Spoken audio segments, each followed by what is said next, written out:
accueillis avec les autres dans un service de médecine interne déjà en tension. Les personnels ont donc lancé un mouvement de grève illimité à compter de ce mercredi. On aura d'ailleurs la réaction de Maxime Lebigot, infirmier et secrétaire adjoint FOC du CHU de Laval dans quelques instants. Mais voyez avant tout ce reportage de Michael Chailloux.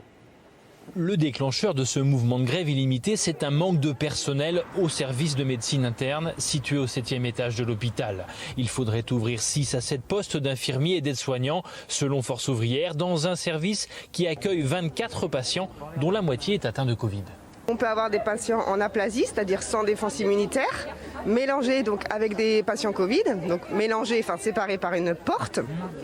Sachant que comme je suis toute seule comme infirmière la nuit, je suis obligée de passer de l'aplasie au Covid. Depuis le début du retour du Covid, de la deuxième vague, en fait, on a demandé à ce qu'il n'y ait qu'un service Covid dédié, mais qu'on nous a refusé parce qu'il manque de personnel. On n'a pas assez de personnel pour créer une équipe dans un autre service.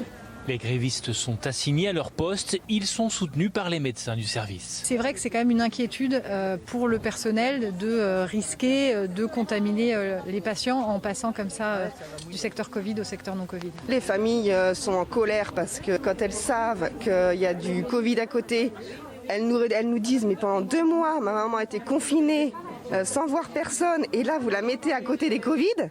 Oui, ça pose question. Pour l'heure, il n'y a plus de médecin infectiologue à l'hôpital de Laval, un établissement qui a déjà perdu 29 équivalents temps plein en 2019.